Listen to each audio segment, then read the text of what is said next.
Hello friends, simply উর্মিতে আপনাদের সকলকে স্বাগত রইল। আশা করি আপনারা সকলেই খুব ভালো আছেন।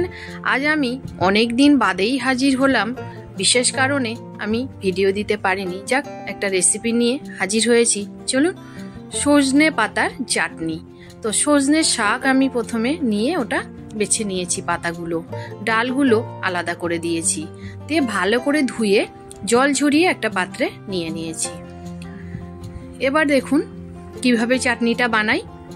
তো প্রথমেই আমি 1 টিস্পুন রিফাইন্ড অয়েল দিয়েছি, আপনারা চাইলে সর্ষের তেলও ব্যবহার করতে পারেন। এবার দিয়ে দিলাম 1/2 টিস্পুন গোটা জিরে, 1/2 টিস্পুন সর্ষে, যে কোনো একরকম সর্ষে ব্যবহার করলেই হবে।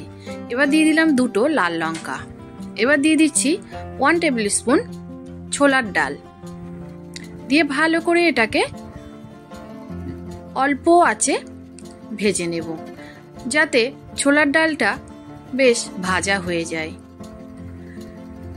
এই চাটনির একটা বাইন্ডিং এর জন্য এই ছোলার ডালটা আমি ব্যবহার করেছি, আপনারা চাইলে কিছু বাদামও দিতে পারেন।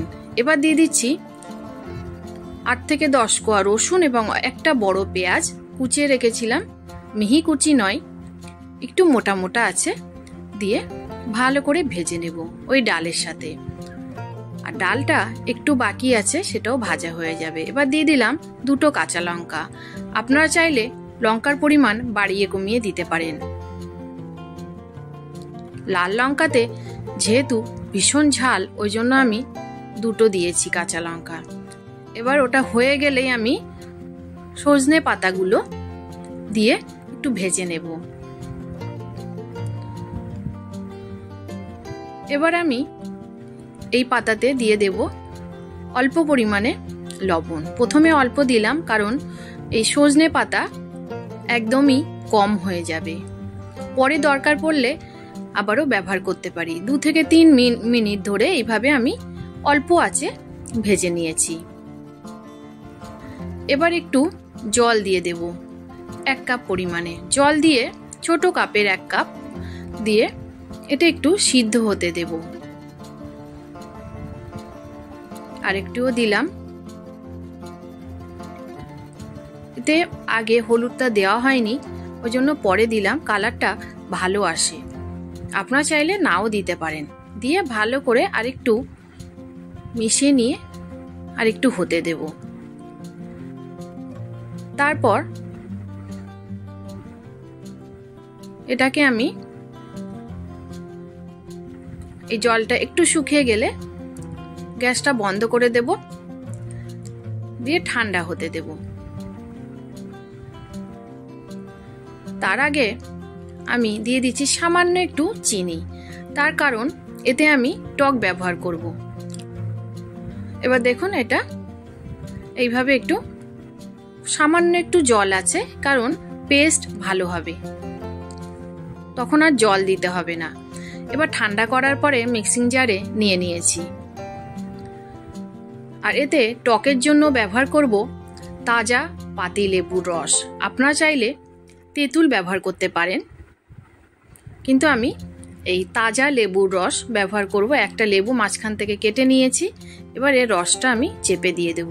মাথায় রাখবেন, অবশ্যই ঠান্ডা করার পর দেবেন, তাহলে ভিটামিন সিটা একদমই ভালো থাকবে আর কি, নষ্ট হবে না। গরমে ভিটামিন সি নষ্ট হয়ে যায়। এই 2টো হাফ করে লেবু রস বের করে পুরোটাই দিয়ে দিলাম। টকটা আপনারা আপনাদের পছন্দ মতো ব্যবহার করবেন। এবার দেখুন আমি পেস্ট বানিয়ে নিয়েছি, কত সুন্দর দেখতে লাগছে না? এই দেখুন। এবার এটাকে আমি একটা প্লেটে ঢেলে নেব।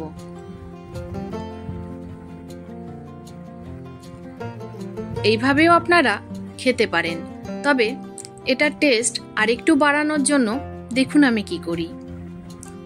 এটা একপাশে রেখে দিই, তারপরে গ্যাসটা অন করে একটা প্যান বসিয়ে দেব ছোট্ট, এতে ফোড়ন দেব। দেখুন সামান্য একটু তেল দিয়ে দিলাম, রিফাইন তেল ব্যবহার করছি আমি, আপনারা চাইলে সর্ষের তেলও ব্যবহার করতে পারেন। একটা গোটা লাল লঙ্কা টুকরো করে দিয়ে দিলাম, আর দিয়ে দেব সর্ষে, আর দেব আমার গাছ টবের কারি পাতা, একদম ফ্রেশ কারি পাতা দিয়ে গ্যাসটাকে বন্ধ করে দিয়েছি। এবার উপর থেকে আমি তড়কাটা দিয়ে দেব। দেখতে অসাধারণ লাগছে না? খেতেও দারুণ, গরম ভাতের সাথে দারুণ জমে যাবে। আশা করি এই রেসিপিটা আপনাদের কাছে নতুন, হয়তো আমি ভুলও হতে পারি। যদি ভালো লাগে তাহলে অবশ্যই লাইক, শেয়ার, কমেন্ট করে দেবেন এবং নতুন বন্ধুদের কাছে আমার রিকোয়েস্ট রইল চ্যানেলটি সাবস্ক্রাইব করে দেওয়ার, আর পাশে থাকা বেল আইকনটিও প্রেস করতে ভুলবেন না, যাতে আমি ভিডিও ছাড়লে এই নোটিফিকেশন সবার আগে আপনার কাছে পৌঁছে যায় আর আপনি আপনার সময় মতো দেখে নিতে পারেন। তো আজ আসি, সবাই ভালো এবং সুস্থ থাকবেন। ধন্যবাদ রইল সবাইকে।